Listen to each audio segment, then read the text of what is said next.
I now give. Je remercie le Premier ministre de l'Arménie et je donne la parole à présent au ministre d'État et ministre du Service civil du Burkina Faso, son Excellence Bassolma Bazié.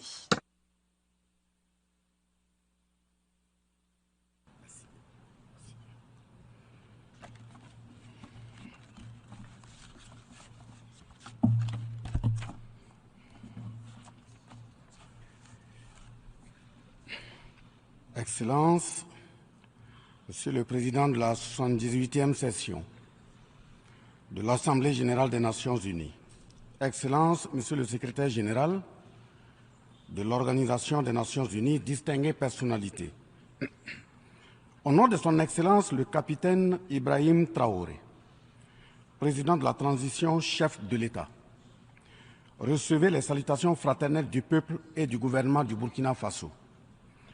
Au nom du peuple burkinabé, je m'incline respectueusement sur la mémoire des grands leaders dans le monde qui ont fait rêver et espérer d'une société humaine juste et équitable à travers leur engagement, détermination et esprit de sacrifice.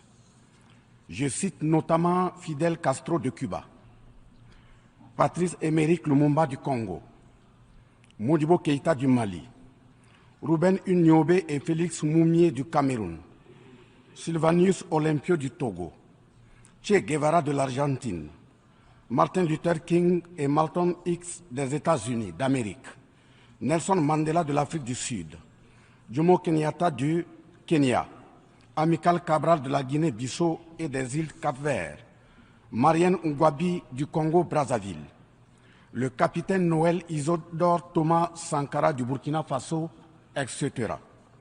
Ces leaders ont été, pour la plupart, exécutés de façon violente et d'autres assassinés à travers le feu des prisons et des empoisonnements. Leur seul crime a été pour chacun d'eux l'incarnation des rêves, des ambitions, de l'espoir des peuples meurtris, violés, violentés et pillés. Monsieur le Président, ma présence à cette tribune honorable des Nations unies, au nom du Burkina Faso, pays des hommes intègres, n'est pas pour ériger des murs de lamentation.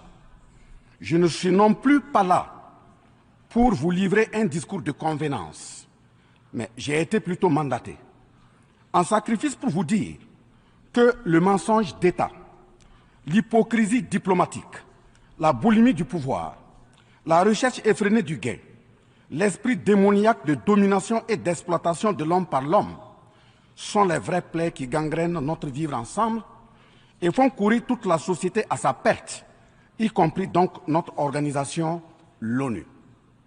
Son Excellence, M. Antonio Guterres, secrétaire général de l'Organisation des Nations unies, Son Excellence, M. Joe Biden, président des États-Unis, Son Excellence, M. Denis Francis, représentant permanent de la Trinité et Tobago auprès des Nations unies, élu président de la 78e session de l'Assemblée générale, Son Excellence M. Luis Inácio Lula da Silva, président de la République fédérative du Brésil, permettez-moi de reprendre ici des parties de vos propos, discours respectifs prononcés à cette même tribune à l'ouverture de cette 78e session. Primo, je cite, « Nous sommes dans un monde sans dessus-dessous. Des cadavres jonchent les plages où des milliardaires se prélassent. » Pour la deuxième personnalité, je cite, « Nous sommes à la croisée des chemins. Nous avons une cause commune, à savoir léguer à nos enfants un monde avec un bon climat social. » Fin de citation. Pour la troisième personnalité, je cite, « Malgré les difficultés, nous pouvons nous en sortir. Ce ne sont pas les capacités qui manquent, mais la volonté politique. Sinon, nous pouvons apporter le progrès et la paix pour tous. » Fin de citation. Pour la quatrième personnalité, je cite, « Il y a dissonance entre les discours et les pratiques, les faits. Le Conseil de sécurité de l'ONU est paralysé. L'ONU doit assumer ses fonctions d'un monde solidaire et équitable, conformément aux principes édictés dans la Charte. Cela suppose qu'on ait le courage de lutter contre les inégalités. Fin de citation. La quintessence des expressions de ces 4 autres personnalités signifie clairement que les inégalités dans le monde sont voulues, sinon qu'avec un minimum de courage et de volonté politique, nous pouvons, à défaut de les éradiquer, les amenuiser à leur congrue expression. En effet, chaque année, les discours pleuvent au même titre que les promesses et engagements. Les preuves de la dissonance entre les discours et les faits sur ces questions de principes contenues dans la charte de l'ONU, dont la justice, l'égalité, la dignité, l'intégrité, le droit à l'autodétermination, la souveraineté des États, l'inviolabilité du territoire et le respect du droit international sont ce qui se passe en Libye, dans le Sahel, précisément sur le Niger, et sur la crise entre la Russie et l'Ukraine. D'abord, en Libye, suite à cette catastrophe diluvienne, des milliers de voix ont été fauchées, des milliers de vies donc ont été fauchées, pour badigeonner nos consciences de tranquillité transparente. Chaque nation se précipite pour présenter sa compassion, sa solidarité. C'est certes pour donner l'impression que nous vivons en société et que nous défendons des valeurs. L'honnêteté intellectuelle le recommande et l'histoire des consciences nous reflète que nous devons présenter nos sincères excuses au peuple libyen pour avoir été, collectivement et individuellement, par passivité condamnable ou par complicité active et inacceptable, aux côtés des bourreaux qui ont été la première catastrophe anthropique en Libye. C'est cette catastrophe qui a mis la Libye à genoux en la saccageant et tuant son guide avant que les eaux de déluge ne viennent l'endeuiller davantage. Et malheureusement, à la tête de cette catastrophe humaine était l'ONU sous la résolution 1970 et le silence coupable, voire la complicité de la CEDEAO et de l'Union africaine. Cette macabre intervention, avec la France de Nicolas Sarkozy en tête, a liquidé le guide libyen, le colonel Mouammar Kadhafi, le 20 octobre 2011. Si les condoléances au peuple libyen avaient un minimum de bon sens et sans hypocrisie, cette diplomatie macabre n'aurait jamais lieu autour du cas du Niger pour y créer une Libye bis. Ensuite, pour preuve que les relations internationales sont teintées d'une haute hypocrisie diplomatique, dénudées de conscience, de morale, de dignité, d'intégrité, de justice, donc de paix, ce sont encore les mêmes gesticulations dans un aliment scandaleusement mortifère qui s'agitent comme des fauves autour de leur proie blessée pour la dévorer. Aujourd'hui, nous avons fait le constat malheureux que, contrairement au discours de profession de bonne foi prononcé à cette tribune de l'ONU, invitant au respect de la charte de l'ONU et du droit international, les dirigeants représentant le peuple frère du Niger ont été pratiquement interdits d'accès au siège des Nations Unies.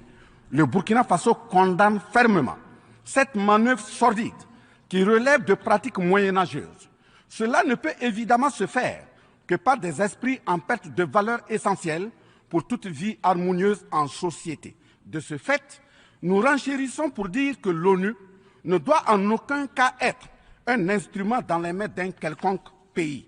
Les leaders panafricanistes qui se sont battus pour l'unité africaine, nos grands-parents qui sont tombés dignement sous les balles assassines des colons, les dignes fils africains qui se sont sacrifiés pour l'honneur sur le continent et qui ont lutté férocement contre la traite négrière et le néocolonialisme ont eu leur sommeil de guerriers perturbé pour avoir entendu qu'une poignée d'enfants égarés de l'Afrique tiennent le Niger, telle une boule de coton, à l'envahisseur afin qu'il y mette le feu. Oui, cher continent africain, une poignée de tes enfants a décidé de t'humilier et de te vilipender à travers le mensonge éhonté d'État, en commençant par le Niger. Par conséquent, je lance un appel vibrant et solennel au peuple sénégalais, béninois, nigérien, ghanéen, tchadien, ivoirien, comorien, bissau-guinéen et tous les peuples d'Afrique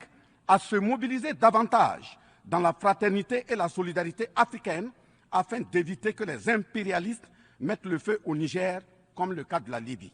Monsieur le Président, Monsieur le Secrétaire général, distinguée personnalité, J'insiste à cette tribune de l'ONU et devant le monde entier que la CEDEAO, l'Union africaine et l'ONU doivent impérativement se muer en des organisations véritables des peuples en lieu et place de structures d'une minorité de chefs d'État.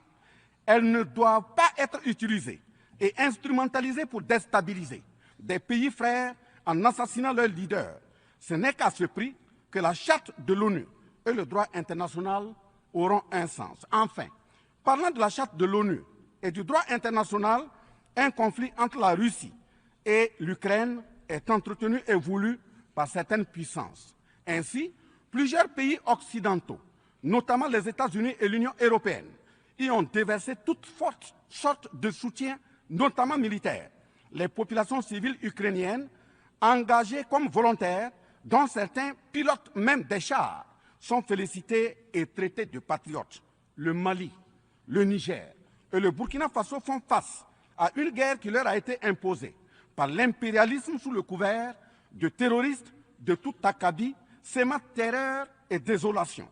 Malgré l'existence de cette même charte des Nations Unies, avec ses principes d'égalité, de justice d'une part, et d'autre part, le même droit international invoqué à cette tribune de l'ONU, il y a nettement un fossé abyssal dans le traitement des questions. En effet, prenant le cas du Burkina Faso, les populations civiles, face aux incursions barbares et meurtrières des terroristes, ont décidé de s'engager aux côtés des forces de défense et de sécurité.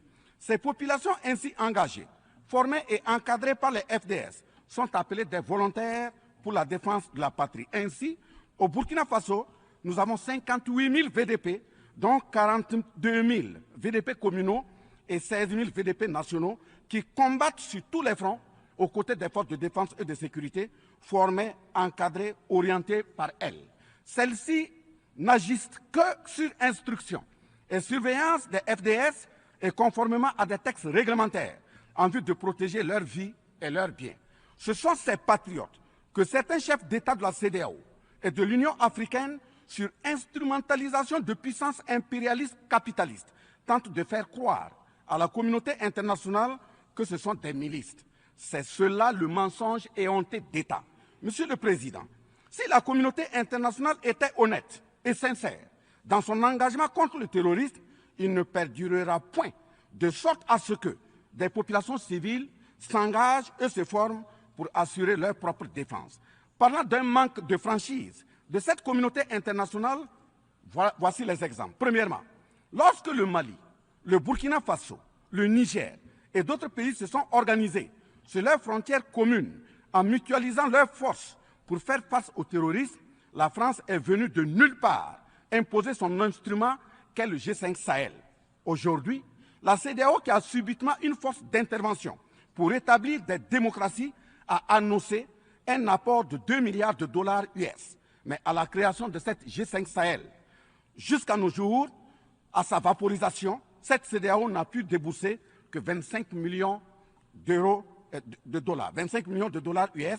Où est donc le sérieux dans la défense des vies humaines prônée par la Déclaration universelle des droits de l'homme et des peuples? Deuxièmement, le Burkina Faso subit des sanctions cyniques suite au coup d'État du 30 septembre 2022. Cette nébuleuse dite communauté internationale, sous l'impulsion de la France qui est passée par ses valets locaux en Afrique, a tenté d'abord de faire nommer un Premier ministre au Burkina Faso en vain. Ensuite, ils sont passés à l'imposition de ministres dans des postes stratégiques au sein du gouvernement burkinabé en vain. Et enfin, ils ont négocié le maintien des relations afin que le capitaine Ibrahim Traoré mette en œuvre tout ce qu'ils décideront, condition sine qua non d'une durée à souhait au pouvoir. L'ayant aussi refusé, au nom de l'intérêt supérieur de son peuple, une avalanche de mesures répressives, de menaces, de tentatives de coup d'État, manœuvres immorales sont en élaboration dans des laboratoires criminels. Et malheureusement, toutes ces manœuvres et missions macabres sont pilotées en marionnettes téléguidées par des personnages de couloir présidentiel africains. C'est ainsi que même cette fameuse initiative d'Accra, sans le Mali, n'a pas fait long feu. Troisièmement, en plus des coupures d'aide, d'annulation de conventions de formation de nos forces de défense et de sécurité, nous assistons au blocage de notre matériel militaire, commandé avec la sueur de nos compatriotes, toujours sous l'impulsion de la France. En exemple, pour les vecteurs aériens nécessaires pour le contrôle et la défense du territoire, nous avons eu un contrat avec le Brésil, dont la licence d'armes devait provenir de la Belgique et le système de navigation de tir, ainsi que des caméras des États-Unis d'Amérique, puis un moteur du Canada. Ces moyens sont aujourd'hui fallacieusement et cyniquement bloqués. Vous parlez de défense des droits humains à cette tribune de l'ONU. Je vous invite donc à nous livrer incessamment nos armes pour la défense et la protection de nos populations meurtries. En tout état de cause, vous êtes solennellement saisis. Et si rien n'est fait, l'histoire vous tiendra responsable de non-assistance à personne en danger. Monsieur le Président, Monsieur le Secrétaire général, ce tableau peu reluisant de cette communauté internationale, caractérisée par la non-assistance à États en proie au terrorisme, l'hypocrisie internationale, la suprématie de quelques puissances au sein de l'ONU, la complicité au pillage de l'Afrique, etc., ne commande-t-il pas la traduction de cette communauté internationale devant la Cour pénale internationale? En un mot, notre sécurité sera assurée par nous-mêmes en priorité et non par quelqu'un d'autre. Sur la question de la présence de Wagner au Burkina Faso, chantée par une certaine presse téléguidée depuis l'Élysée, je répondrai ceci. Oui, Monsieur le Président, c'est nous les Wagner du Burkina Faso. Oui, ces braves forces de défense et de sécurité et volontaires pour la défense de la patrie sont les Wagner du Burkina Faso. Par conséquent, du haut de cette tribune de l'ONU, je magnifie le sacrifice de tout patriote au nom de l'intérêt national. Je salue vivement la mémoire de tous ceux qui sont tombés les armes à la main et magnifie le courage et l'intégrité de ceux qui sont toujours en vie et foncent inexorablement et de façon sacrificielle vers la victoire de notre peuple et la sauvegarde de notre patrie. Au lieu de nous aider à arrêter cette saignée humaine, ce sont des accusations fallacieuses, des mensonges éhontés d'État, englobés dans une diplomatie d'hypocrisie et des menaces voilées pour nous indiquer des partenaires à fréquenter et des conduites à tenir. Nous disons non. Au nom de la même charte des Nations Unies et du droit international que vous évoquez tous et toutes ici à cette tribune, les peuples africains en général et sahéliens en particulier sont résolument engagés à assumer absolument et pleinement leur émancipation totale pour un progrès social véritable. Ainsi, le Burkina Faso liera de façon souveraine ses partenariats avec qui il veut et achètera ses moyens de défense avec qui il veut. Qu'un pays s'appelle Russie, Iran, Turquie, Azerbaïdjan, Cuba, Nicaragua, Corée du Nord, le Burkina Faso y achètera et y vendra librement ses produits sans intermédiaire, encore moins une autorisation de qui que ce soit. Et cela advienne que pourra.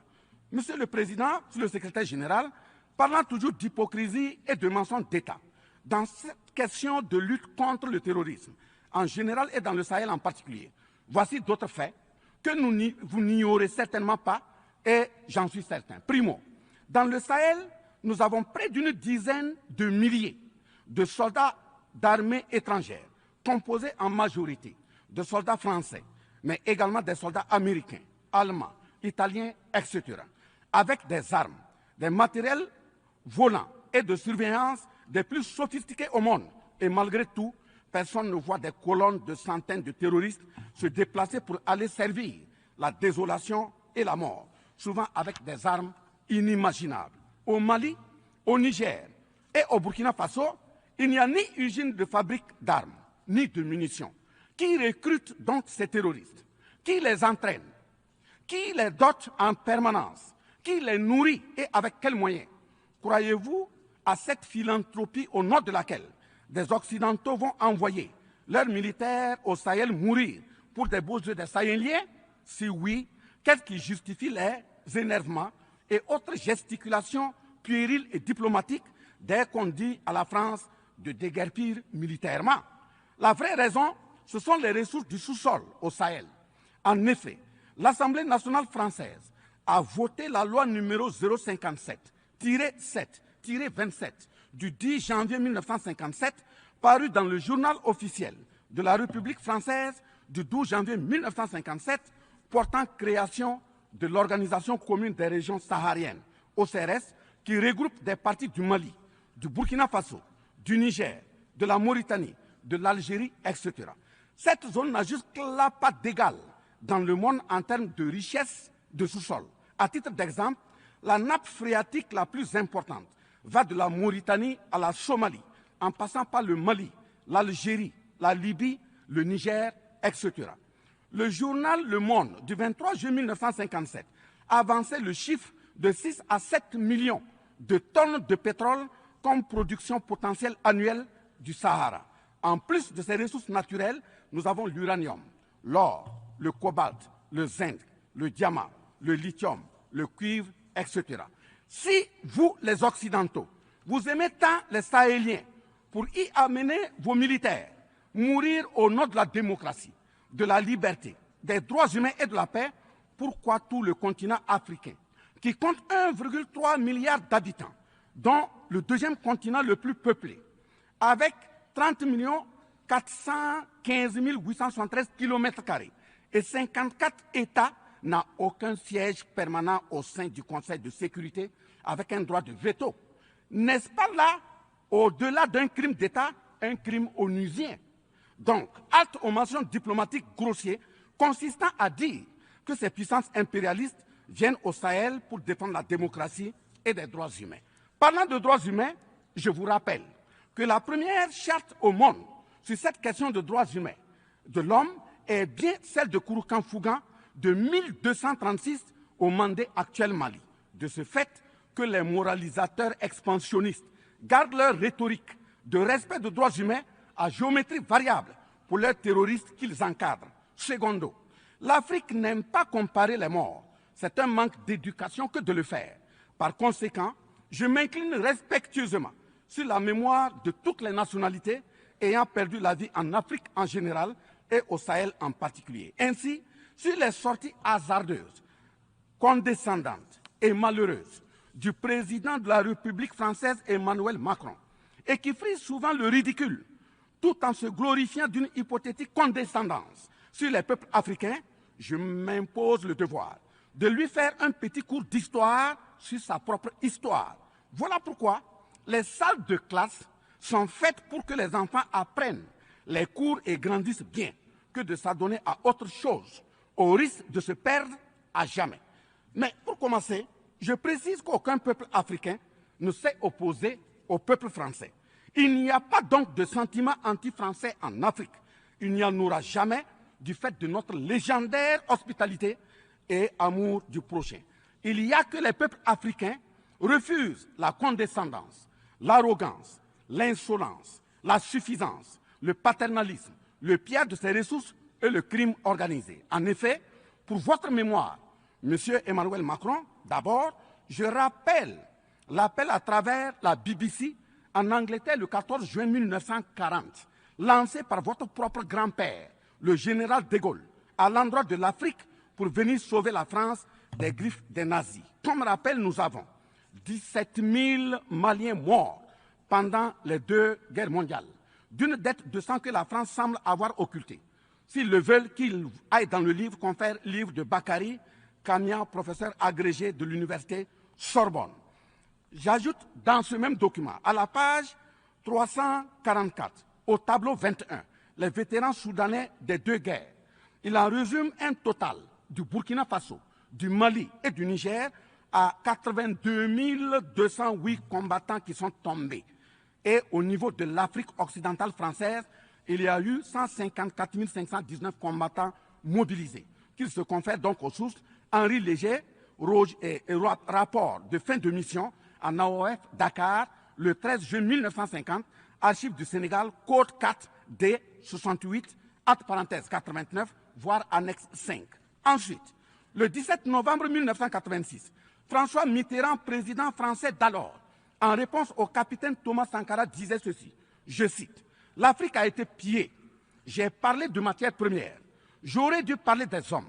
Pendant des siècles, on vous a exploité humainement. On a volé vos hommes, vos femmes, vos enfants. On s'est servi de vous. Je comprends votre refus, votre révolte, et j'approuve votre combat. Vous avez raison de refuser d'être un continent sacrifié.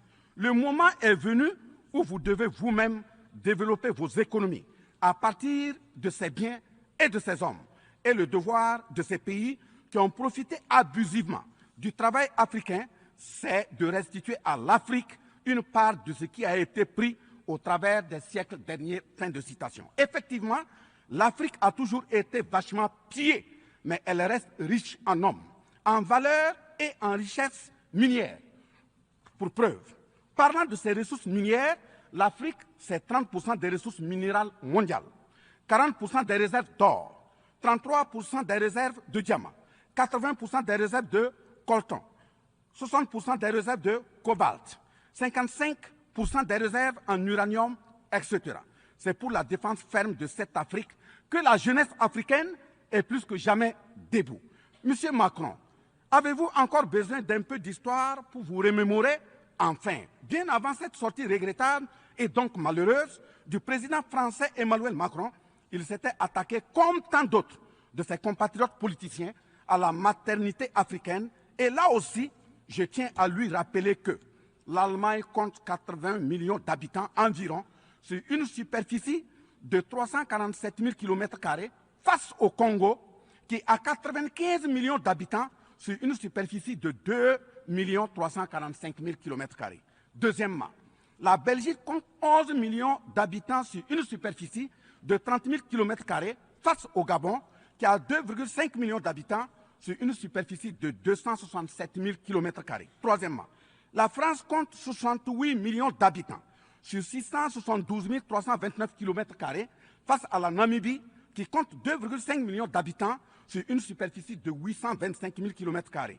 C'est fort de tout ce qui précède que, justement, Aimé Césaire, paix à son âme, disait, je cite, « L'Afrique est le seul continent au monde où les populations chantent et dansent et applaudissent pour ceux qui les appauvrissent, les affament et les torturent.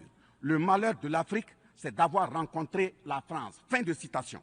Certes que l'Occident a violenté, volé et violé l'Afrique.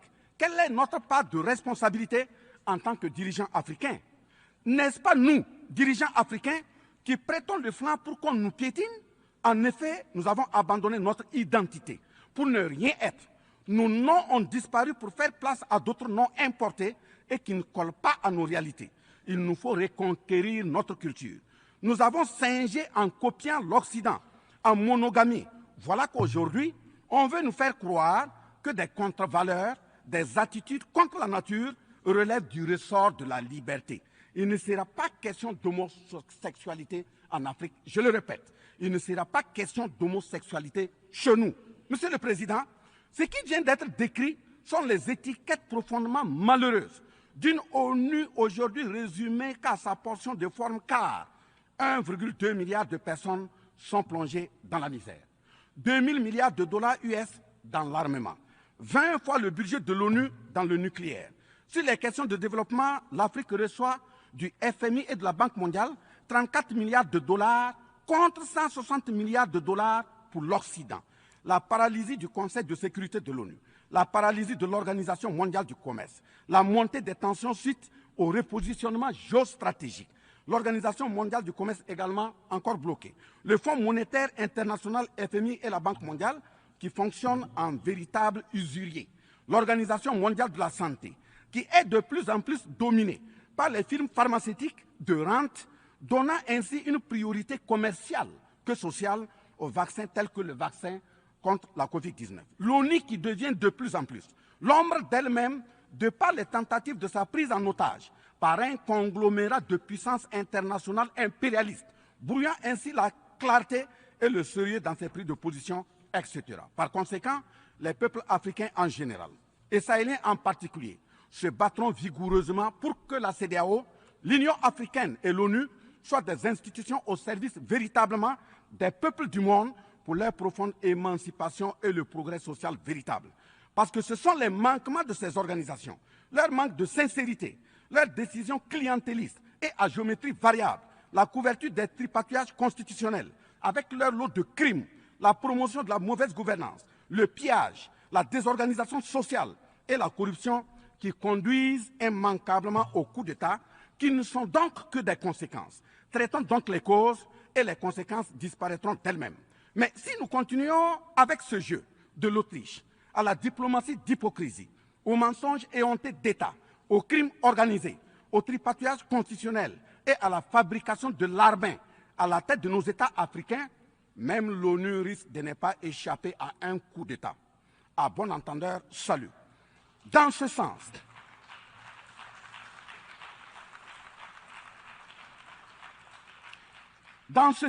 et afin de prendre leur destin en main, le Mali, le Niger et le Burkina Faso ont signé l'Alliance des États du Sahel, en abrégé AES. L'AES est une architecture pour la sécurisation de nos pays, partant du traité révisé de l'autorité de développement intégré de la région de l'Iptako-Gourma. Prenant en compte la situation sécuritaire et surtout le manque de franchise dans le partenariat, il s'agit de compter sur nos propres ressources en recherchant la mutualisation de nos moyens et à œuvrer à faire disparaître les discontinuités dans les espaces de manœuvre opérationnels. Monsieur le Président, je vous signifie avec force et fermeté, dans une haute et intelligible voix que, primo, nous, peuple africain, sommes foncièrement démocrates. Pour preuve, notre attachement à la dignité humaine transcende la démocratie. Ce que nous refusons, c'est moins donc la démocratie que le piège de la démocratie qui nous est tendu. Ainsi, la démocratie électoraliste s'est avérée un moyen de contrôle de nos États à travers le jeu de chaises musicales de dirigeants très souvent imposteurs, corrompus, voleurs, violeurs de constitution, car étrangers au seul intérêt de nos États africains qui vaillent. Secondo, nous, Africains, sommes-nous aujourd'hui reconnus dans notre dignité d'homme, au sens de un homme égal à un homme? La réponse assurément est non, au-delà des convenances circonstanciées, pour nous endormir et mieux nous asservir. Triste pour le continent noir, reconnu scientifiquement comme berceau de l'humanité, mais dans la réalité humilié, placé sous contrôle dominé. Des indépendances factices aux guerres fratricides, de la démocratie électoraliste aux aides biaisées, des guerres de rapine au terrorisme malicieusement fabriquées, entretenues et injectées dans nos contrées africaines, notamment au Mali, au Burkina Faso et au Niger. Il y a une seule constante: nous dominer, maintenir le pied sur notre cou, tel le cas de notre malheureux frère George Floyd aux États-Unis, ici même. Est-ce cela la démocratie? Et il se trouve des partisans de cette conception étriquée de la liberté pour justifier intellectuellement l'asservissement et la barbarie contre nos peuples en lutte pour leur dignité et leur souveraineté au nom d'un principe paradoxal de liberté qui, in fine, assassine la liberté. Oh liberté, quel crime n'a-t-on pas commis en ton nom? C'est pourquoi nous décidons désormais de dire non. Non à tous ces amis qui veulent du bien au point de nous menacer de guerre pour imposer leur amitié. Nous adapterons notre démocratie tant brandie et chantée par des loups dans des pots de bélier afin de sécréter par nous-mêmes le leadership politique adéquat pour nos peuples en vue de leur bonheur. Oui, l'émancipation totale et le progrès social véritable pour nos peuples constituent la finalité de toute action, qu'elle soit politique, économique, socio-culturelle et ou sécuritaire. Troisièmement, les peuples africains en général, et ceux sahéliens en particulier, ont découvert des chaînes d'aliénation économique, sécuritaire, socio-culturelle matérialisées en accord secret avec la France et sont engagés à les casser pour leur émancipation véritable. Ce sont entre autres, premièrement, la dette coloniale. Nous n'allons pas fermer les yeux et la payer tout en laissant nos populations mourir de faim et de soif et voire de maladie. Deuxièmement, la question de la monnaie dont le franc CFA, appelé franc des colonies françaises d'Afrique, n'est pas une priorité africaine. Au plan juridique, la propriété est le droit de jouir et disposer des choses de la manière la plus absolue. Confère article 544 du Code civil français chez eux-mêmes. Un brevet est donc détenu par la France sur le franc CFA. Elle est par conséquent propriétaire du franc CFA et elle la loue aux États francophones africains. Ce qui est marrant en plus est que le billet produit par la France pour l'Afrique de l'Ouest diffère de ceux de l'Afrique centrale en valeur monétaire sous la même appellation franc CFA. Le seul document reconnaissant le franc CFA est le décret numéro 45-0136 du 26 décembre 1945, dont les signataires furent Charles de Gaulle, président du gouvernement provisoire, René Pleven, ministre des Finances, et Jacques Soustel, ministre des Colonies. Quatrièmement, la priorité aux intérêts aux entreprises françaises dans les marchés publics et appels d'offres publics, c'est terminé. Cinquièmement, le droit exclusif de fournir des équipements militaires et de former les officiers militaires des colonies, là également, c'est terminé, etc. Quatrièmement, personne n'applaudit un coup d'État. Mais si nous ignorons que ces coups d'État sont souvent des conséquences de la mauvaise gouvernance et des tripatouillages constitutionnels pour s'offrir des mandats supplémentaires, il y en aura toujours. Donc, ayons la lucidité de combattre les vraies causes en restant exigeants sur le respect des règles démocratiques et de la bonne gouvernance. Cinquièmement, les peuples africains ne sont pas opposés au peuple français, mais c'est plutôt la politique française, pleine de condescendance, qui est rejetée. En effet, la France, en refusant le rapatriement de son ambassadeur récusé au Niger, est une violation du droit international, notamment l'article 9 alinéa 1 et 2 de la Convention de Vienne sur les relations diplomatiques de 1961. En décidant de l'interdiction des artistes du Burkina Faso, du Mali et du Niger en France, c'est une méconnaissance très grave de la portée culturelle en tant que moteur d'équilibre familial, communautaire, voire national. L'artiste est un médecin du psychique, même à distance. En déclarant qu'ils ne veulent pas de chômeurs, de migrants, de voleurs, etc. en France, nous en Afrique en général, et au Sahel en particulier, ce sont les producteurs de chômeurs et de voleurs via le pillage cynique de nos ressources que nous ne voulons pas. Mais sincère reconnaissance au peuple du monde, à l'ensemble des personnalités à tous les niveaux dans le monde qui comprennent et accompagnent le Burkina Faso, le Mali et le Niger dans cette montée, certes difficile, mais s'adresse totale sur le chemin de la pleine émancipation, l'expression de la dignité, de l'honneur, de la liberté, de l'égalité, de la prospérité, de la justice et donc de la paix. Face à la situation que traverse le Burkina Faso, le gouvernement burkinabé a mis en œuvre des actions vigoureuses à travers l'adoption d'un nouveau plan de développement, le plan d'action pour la stabilisation et le développement, et ses 4 axes prioritaires qui sont, premièrement, la lutte contre le terrorisme et la restauration de l'intégrité territoriale. Deuxièmement, la réponse à la crise humanitaire. Troisièmement, la réponse de l'État à l'amélioration de la gouvernance. Et pour terminer, le dernier élément, la réconciliation nationale et la cohésion sociale.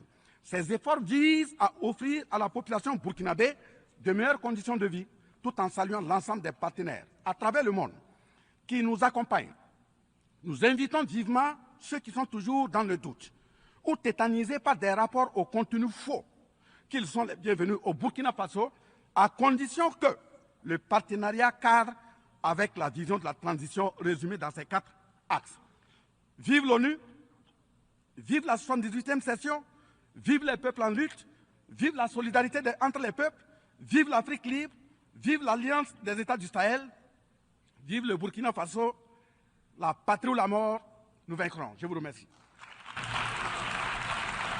I thank the Minister of State, Minister of Civil Service. Je remercie le ministre d'État et du service civil du Burkina Faso. Et je donne maintenant